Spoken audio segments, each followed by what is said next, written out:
이 시간 오늘 함께 나눌 하나님의 말씀 에베소서 1장 15절에서 23절 말씀입니다.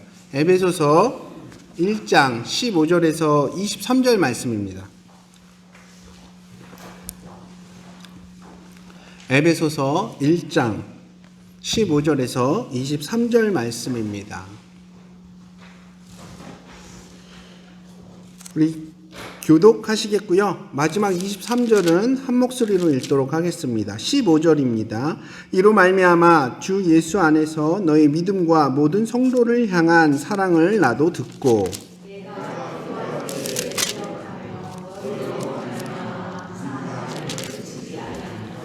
우리 주 예수 그리스도의 하나님 영광의 아버지께서 지혜와 계시의 영을 너희에게 주사 하나님을 알게 하시고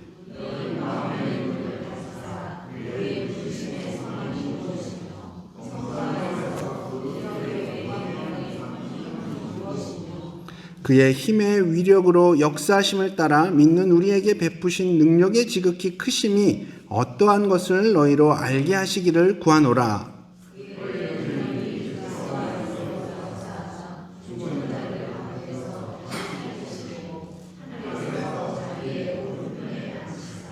모든 통치와 권세와 능력과 주권과 이 세상뿐 아니라 오는 세상에 일컫는 모든 이름 위에 뛰어나게 하시고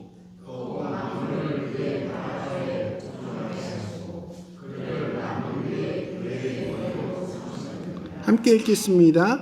교회는 그의 몸이니 만물 안에서 만물을 충만하게 하시는 이의 충만함이니라. 아멘. 많은 그리스도인들이 이 땅을 살아가면서 천국에 들어갈 때까지 여러 가지 훈련을 해야 되는데 그 가운데 가장 힘들어하는 훈련, 그리고 그 훈련의 성과가 가장 더디게 나타나는 영역이 바로 기도의 영역인 것 같습니다.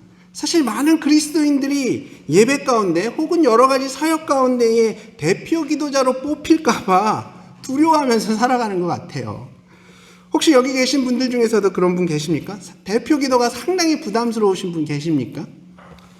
제 방 책꽂이에 보면 팀 켈러 목사님, 레이 프리차드 목사님, 잭 하일스 목사님, 엄청 유명하신 분들이 기도에 대해서 쓴 책들이 한 300~400페이지짜리 책들이 한 대여섯 권 꽂혀 있습니다. 전 그것들 다 읽었습니다. 그럼에도 불구하고 저 역시 대표 기도가 부담스러워요. 지난 2월 달에 그 부산 중앙성서침례교회에서 영남 목회자 친교회가 있었습니다. 저도 거기 참석했었는데요. 근데 예배 직전에 한 10분 전에 원로 목사님께서 저를 부르시는 거예요. 그러시면서 오늘은 특별히 예배 때 시작 기도와 마치는 기도를 조력자들한테 맡기겠다는 거예요. 조력자라고 해봐야 저랑 김동환 목사님밖에 없는데, 그러시면서 저한테 이제 시작 기도를 인도하라고 말씀을 하시는 겁니다. 성도님들 생각하실 때, 목사, 원래 예배 때 늘 기도하니까, 그리고 평소에도 기도 많이 하는, 사람들이 목사니까 별로 부담이 없으실 거라고 생각하실 수도 있지만, 전 그때 좀 당황스러웠거든요. 세상 말로 좀 쫄았습니다. 아버지 뻘 되는 목사님들 앞에서, 까마득한 선배님들 앞에서, 혹시 실수라도 하면 어떡해요? 책 잡힐까봐 제가 무슨 기도를 어떻게 해야 할지 순간 고민이 막 되더라고요. 물론 그날 기도는 별 실수 없이 무난하게 잘 마쳤습니다. 오는 길에 아내가 긴장 별로 안 한 것 같다고 이렇게 격려를 해주더라고요. 그렇습니다. 이론적으로야 기도는 하나님과의 친밀함 속에 나누는 편안한 대화고, 성도라면 누구든지 어디서든지 기도할 수 있다는 거 다 알고 있지만, 솔직히 어떻게 무엇을 기도해야 할지 몰라 어려움을 느끼는 성도들이 참 많은 것 같습니다. 오죽하면 예수님의 12 제자들도 자기 스승께 기도하는 법 좀 가르쳐주세요 라고 했겠습니까? 맞습니다. 기도는 배워야 되는 거예요. 배우는 방법엔 두 가지가 있거든요. 먼저 말을 배우는 것처럼 기도도 배울 수 있습니다. 어린아이들이 말 배울 때 보면 그냥 막 말을 하잖아요. 입을 벌려서. 그러다 보면 어느 순간 입이 트이게 되고 말을 잘하게 됩니다. 마찬가지로 기도도 꾸준하게 하시다 보면 성령께서 우리를 기도의 사람으로 만들어 가시고 이끌어 가실 겁니다. 먼저 무조건 입술을 열어 기도를 하셔야 됩니다. 그리고 또 다른 방법이 하나 있는데, 남의 기도를 통해서 기도를 배우는 거예요. 특히 성경에는 수많은 믿음의 성도들의 그 믿음의 그 선배들의 기도가 나와 있죠. 모세의 기도, 다윗의 기도, 예수님의 기도, 사도 바울의 기도, 이런 좋은 기도의 샘플들이 너무 많습니다. 특히 오늘 본문은 에베소 교회 성도들을 향한 사도 바울의 기도예요. 이 사도 바울의 기도를 통해서 우리가 어떻게 기도해야 할지, 무엇을 위해 기도해야 할지 함께 나눠보기를 원하고요. 무엇보다도 이론적으로 기도에 대해서 이렇게 아는 것으로만 그치는 게 아니라 저와 우리 성도님들의 기도 생활이 더 깊어지는, 더 늘어나는 그런 역사가 일어나길 주님의 이름으로 축복합니다. 자, 일단 오늘 본문은 굉장히 내용이 복잡하잖아요. 말들도 어려운 것 같고 어디서부터 한 문장이 시작되는지, 주어가 뭐고 동사가 뭔지 참 구분하기가 힘들지 않습니까? 그래서 오늘 본문의 구조를 먼저 알고 보시는 게 굉장히 중요해요. 그래야 핵심 내용을 제대로 파악할 수가 있습니다. 일단 15절에서 16절을 보면 사도 바울의 감사 기도가 나오는데요. 이 부분에서 우리는 어떻게 기도를 해야 하는지에 대해서 잠시 나눌 거고요. 그리고 이어지는 17절, 18절을 보면 사도 바울의 두 가지 간구가 나옵니다. 두 가지 요청이 나와요. 첫 번째는 에베소 교회 성도들이 하나님을 알아가게 하시고, 두 번째 그들의 마음의 눈이 밝혀지게 해달라는 그런 요청의 기도가 나오고 있죠. 이 부분에서는 우리가 무엇을 위해 기도해야 할지에 대해서 잠시 나눌 겁니다. 이렇게 헬라어 원어로 보면 오늘 본문 가운데 기도의 핵심은 뭐냐? 감사, 그리고 두 가지의 요청입니다. 그리고 이어지는 18절 후반절부터 19절까지는 이 두 번째 요청에 대한 구체적인 내용 세 가지가 나오는 거예요. 하나님의 부르심의 소망이 무엇인지, 성도들 가운데 풍성한 그 기업이 무엇인지, 하나님의 크신 능력이 무엇인지 알게 해달라는 요청의 기도. 그리고 나머지 20절에서 23절에는 그 마지막 하나님의 능력에 대한 세부적인 내용들을 또 기도하는 겁니다. 그러니까는 감사, 요청 1, 요청 2, 요청 2에 대한 세 가지 구체적인 사항, 그리고 세 가지 구체적인 사항 중에 또 세 번째 또 특이 사항들, 이런 식으로 이 오늘 기도의 구조가 이루어져 있다는 거 여러분 이해가 가십니까? 그러니까 핵심은 처음인 거예요. 처음 기도와 요청 1, 2, 이게 핵심인 겁니다. 자, 우선 15절에서 16절을 통해서 우리가 어떤 태도로 기도를 해야 되는지 나누려고 하는데요. 과연 사도 바울은 어떤 마음, 어떤 태도를 가지고 에베소 교회 성도들을 위해 기도하고 있을까요? 특별히 15절, 16절 가운데 여러분 세 가지 단어에 주목하셔야 됩니다. 첫 번째는 듣고, 두 번째 단어는 기억하며, 세 번째 단어는 감사한다는 단어예요. 듣고, 기억하며, 감사한다. 요 세 단어에 굉장히 주목하셔야 됩니다. 15절, 16절 함께 읽어보실 텐데요. 이 세 가지 단어가 나올 때마다 조금 액센트를 주어서 읽어주시면 좋을 것 같아요. 자, 함께 읽겠습니다. 15절, 16절 시작. 이로 말미암아 주 예수 안에서 너희 믿음과 모든 성도를 향한 사랑을 나도 듣고 내가 기도할 때에 기억하며 너희로 말미암아 감사하기를 그치지 아니하고. 아멘. 저희 오늘 호흡이 잘 맞는 것 같습니다. 예, 액센트 잘 주고 계시고요. 자, 이 세 가지 표현 뭐라고요? 듣고, 기억하며, 감사하기를. 네, 이 세 가지 표현 속에서 우리가 하나님께서 기뻐 받으시는 기도의 태도를 배울 수가 있습니다. 처음 나오는 이 듣는다는 것. 듣는다는 건 뭐죠? 바로 관심이에요. 기도하기 원하는 사람은 일단 주변에 관심을 가져야 됩니다. 지금 사도 바울은 에베소 교회 성도들이 영적으로, 육신적으로 어떤 어려움은 없는지, 그 영혼의 상태는 어떤지 늘 관심을 갖고 있었다는 걸 알 수 있죠. 그러니까 듣는 거예요. 기도가 그치질 않는 거예요. 두 번째 태도는 기억한다고 했습니다. 기억하는 거. 일단 주변에 관심을 갖고 그 필요들을 보았다면 그것을 기억해야 된다는 거예요. 그 교회가 어떤 영적인 상황에 처해져 있는지, 그들의 필요가 어떤 것인지 마음을 기울여서 관심을 갖고 본다면 들을 뿐만 아니라 그 들은 내용들을 기억해야 되는 겁니다. 당연히 우리가 기억을 해야 기도를 할 수 있겠죠. 그래서 사실 기억하기 좋은 방법 중에 하나가 바로 기록을 하는 겁니다. 기도 노트에 기록해서 수시로 그 내용들을 체크도 할 수 있고, 또 이것이 이 기도가 응답되었는지를 자연스럽게 또 체크가 되니까 항상 기도 노트에 기록하는 것도 우리 성도님들께 추천드리는 방법 중에 하나입니다. 우리가 그냥 마구잡이로 생각나는 대로 기도하는 것보다 이렇게 기억된 내용으로 기도를 할 때 우리의 기도가 더 내용이 있고 그 방향성이 있어서 중언부언하지 않고 중심이 딱 잡혀있는 그런 기도가 될 수 있는 겁니다. 마지막 세 번째 태도는 바로 감사거든요. 감사. 우리가 주변에 관심을 갖고 그 가운데 보여지는 여러 가지 기도 제목을 기억하고 그렇게 주님 앞에 기도를 한다면 그 기도는 늘 감사로 이어질 수밖에 없다는 거예요. 기쁨의 열매를 맺을 수밖에 없다는 거죠.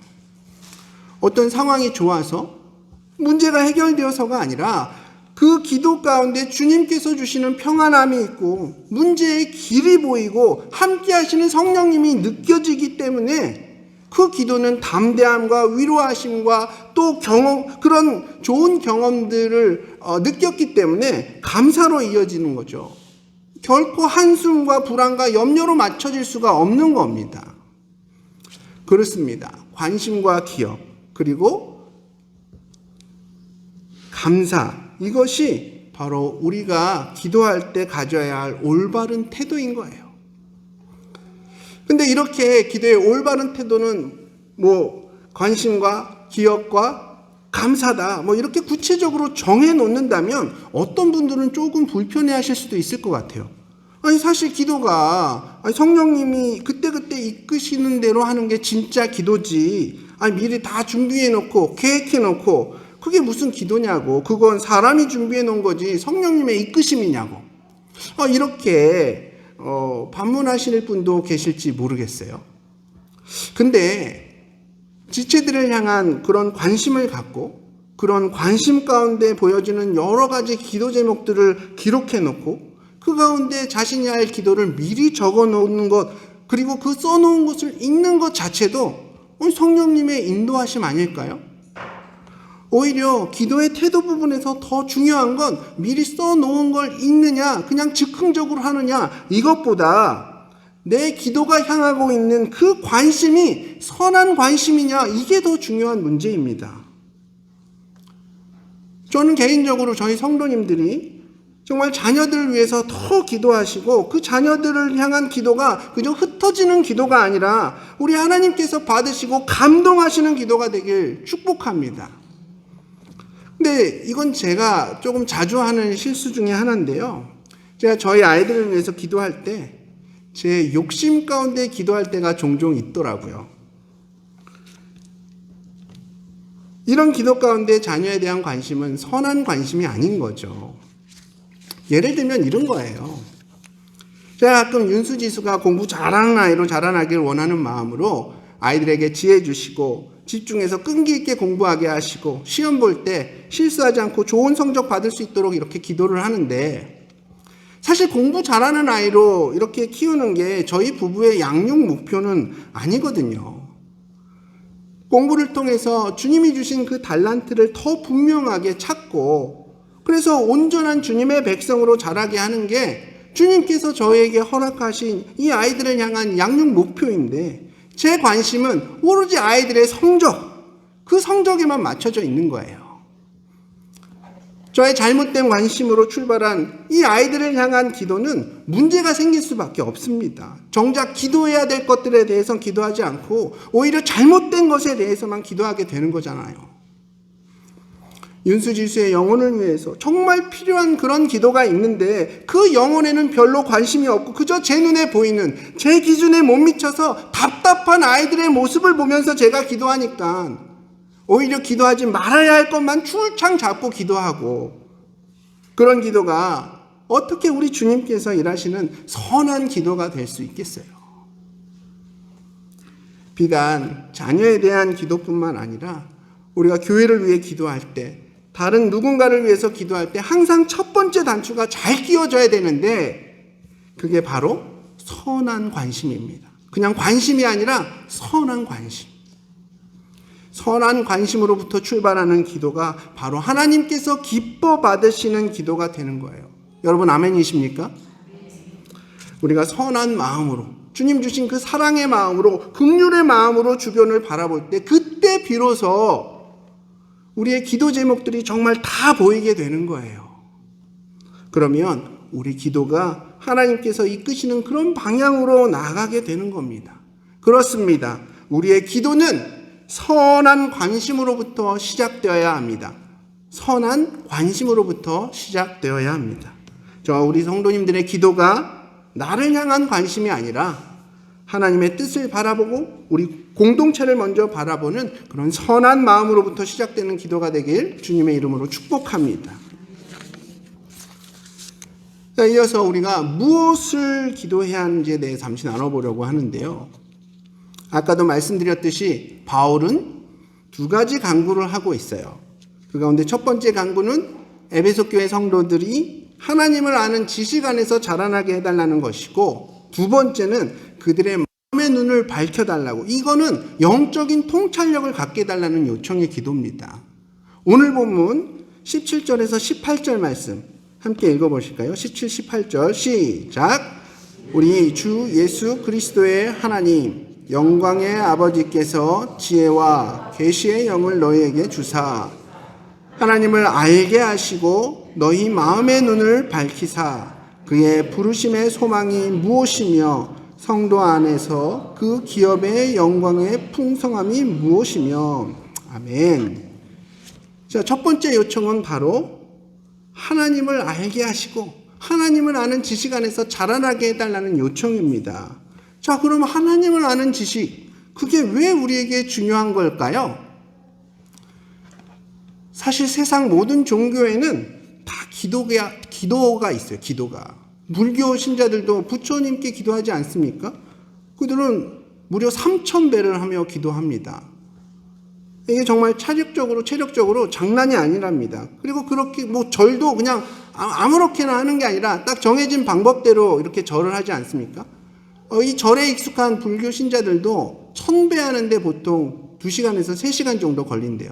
그러니까 3,000배 하면 6시간에서 한 9시간? 이렇게 걸린다는 겁니다. 아니, 대단하죠. 대단한 정성이죠. 이슬람교도들은 알라신에게 기도합니다.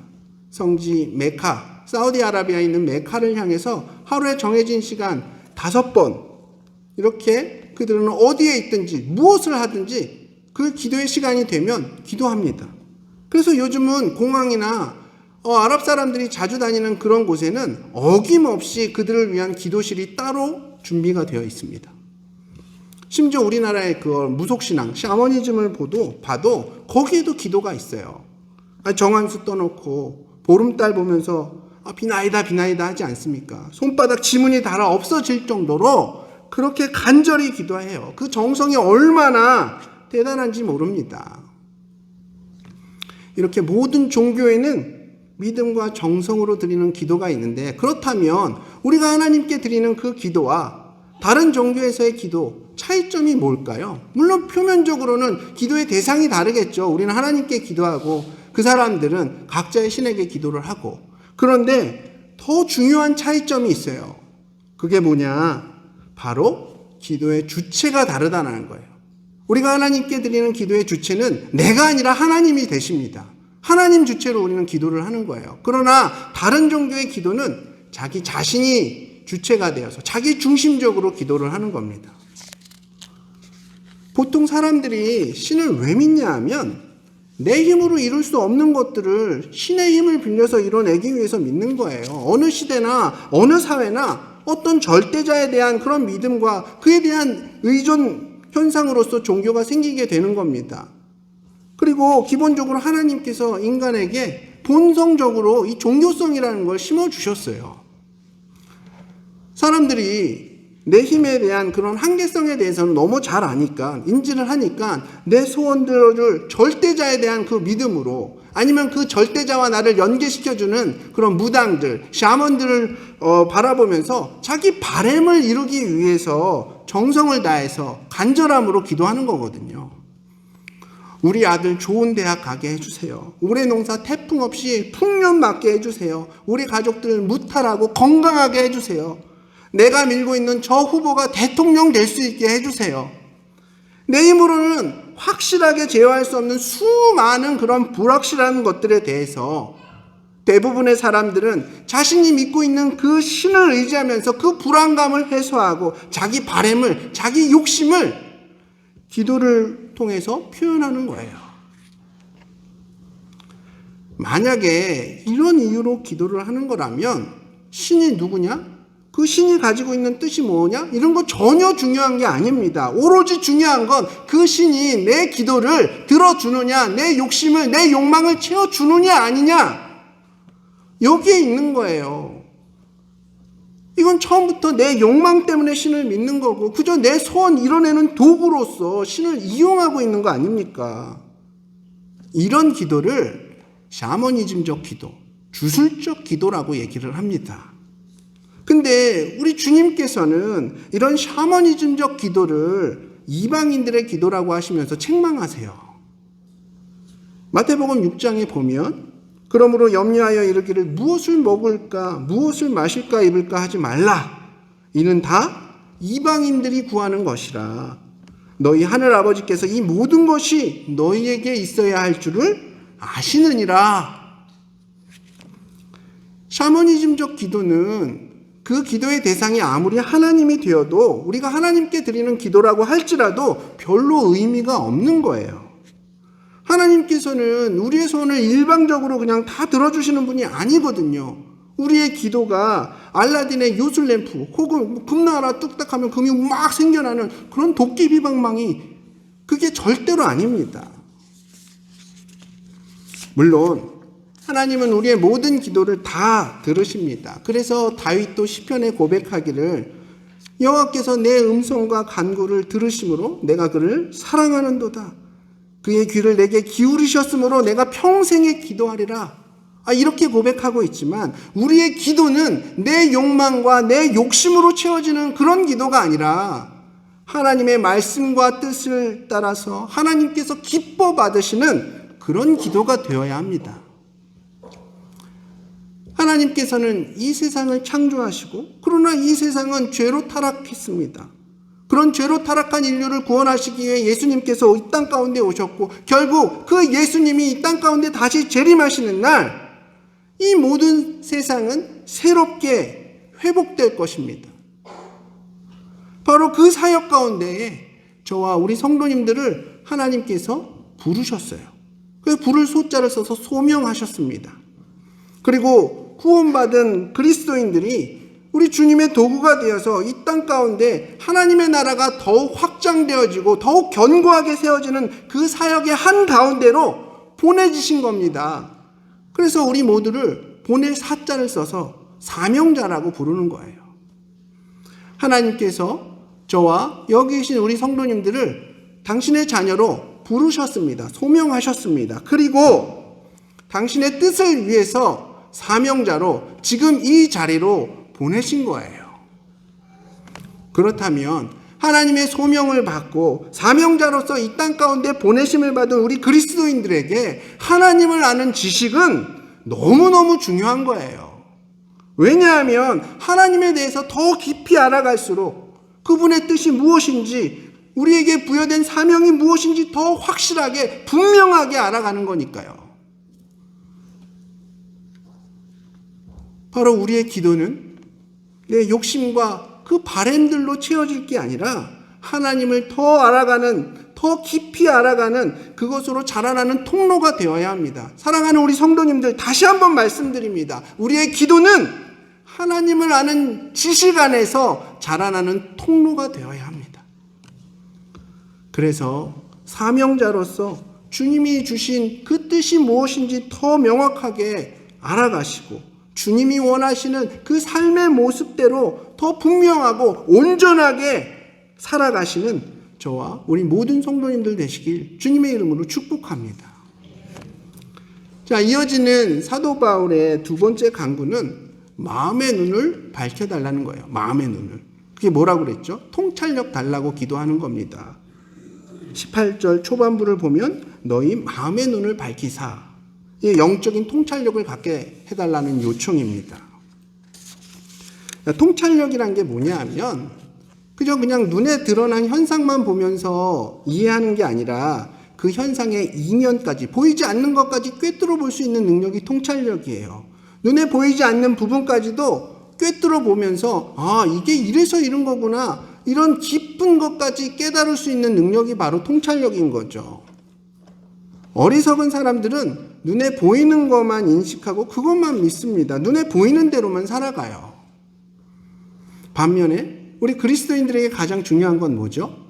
믿음이지 않습니까? 믿음. 근데 그 믿음 중에서도 복된 믿음은 뭐냐? 요한복음에서도 얘기하죠. 보고 믿느냐? 보지 않고 믿는 것이 더 복되다.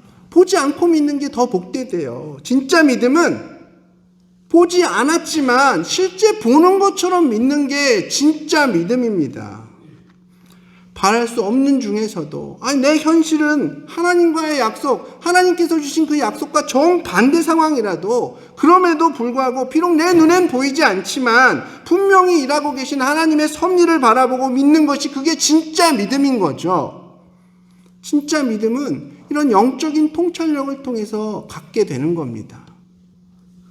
하나님께서 자식이 없었던 아브라함에게 너의 후손이 하늘의 별처럼 많아질 거야, 내가 약속한다, 이런 약속을 주셨어요.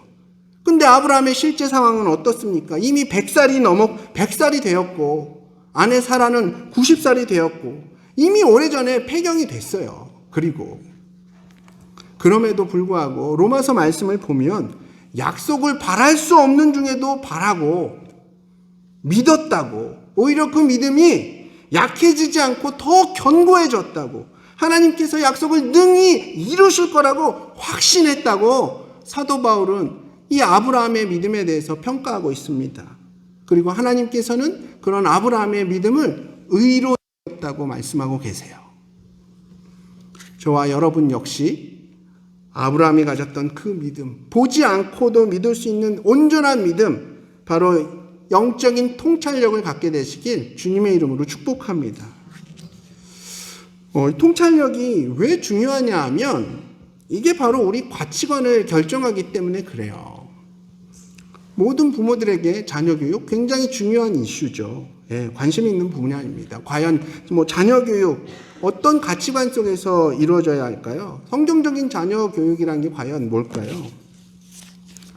아까도 잠시 말씀드렸지만 하나님께서 부모에게 맡기신 그 자녀들이 하나님께서 그 아이에게 주신 달란트를 잘 발견하도록 돕고 그 달란트를 통해서 아이들이 하나님의 일꾼으로 잘 자라날 수 있도록 돕는 게 바로 성경적인 자녀 교육에 대한 가치관입니다. 그런데 많은 그리스도인 부모들이 자녀 교육에 대해서 어떻게 생각하냐 하면 그저 세상 지식을 다른 아이들보다 내 아이들의 머릿속에 더 많이 입력시켜서 그렇게 되면 아이의 앞으로의 삶이 더 평안하고 더 윤택해질 거라고 믿으면서 계속 그런 세상적인 지식들을 주입시키는 것, 이것이 그냥 자녀 교육의 가치관이라고 생각을 해요. 근데 이건 세상적인 교육 가치관이죠. 제 개인적으로 너무 감사한 건 저희 교회 학생부 지체들의 부모님들은 다 성경적인 자녀 교육관을 가지고 계신 것 같아서 제가 너무 이렇게 편하게 사역을 감당할 수 있는 것 같습니다. 우리 부모님들은 자녀들이 하나님의 영향력 아래서 믿음의 공동체를 경험하고 그 가운데 그 믿음이 자라나는 것을 가장 중요한 가치로 바라보고 계시기 때문에 제가 너무 감사해요. 성적이나 눈에 보이는 어떤 성취나 결과물로 아이를 평가하는 게 아니라 또 내가 얼마나 자녀 교육을 잘하고 있는지 자부심을 느끼는 게 아니라 눈에 실제로 보이지는 않지만 자녀들이 믿음 안에서 주님께서 우리 아이에게 주신 그런 달란트가 잘 개발되고 있는지 이 사역을 통해서 그런 개발들이 온전히 이루어지고 있다고 신뢰하고 믿고 계신 거죠. 그러니까 쉽게 말해서 학원 스케줄 다 빼고 예배와 교회 프로그램에 참석시키시는 거예요.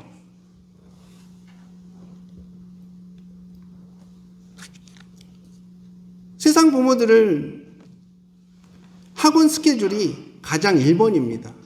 그래야 아이들이 잘 된다라고 생각하죠. 그러나 저희 교회 지체들은 그렇지 않습니다. 아이들이 그 말씀 가운데에서 공동체를 경험하고 그 안에서 누리는 그 믿음의 경험들이 가장 소중한 것들이라는 걸 그 마음 가운데 갖고 계시니까 세상 부모들과는 정반대의 선택들을 하시는 거예요. 우리 성도님들은 과연 무엇을 바라보시며 기도하시겠습니까? 그저 내 눈앞에만 보이는 것, 하나님 이것 주세요, 저것 주세요, 이 문제 해결해 주세요, 저 문제 해결해 주세요, 저것만 있으면 제가 행복할 것 같아요. 이런 기도만 하시겠습니까? 하지만 우리에겐 이것보다 훨씬 더 중요한 기도가 있습니다. 주변을 향한 선한 관심을 갖고 기도하십시오. 그리고 또 하나님을 더 깊이 알아가시는 그 지식 안에서 성장하기를 구하십시오. 또한 영적인 통찰력으로 세상을 바라보면서 살아가실 수 있도록 그런 간구의 기도를 하십시오. 바로 이런 기도가 하나님께서 기뻐 받으시는 기도입니다. 우리가 이런 기도로 하나님 앞에 나아갈 때에 그때 우리 교회는 비로소 영적인 교회로 하나님께서 주목하시는 교회로 세워지는 겁니다.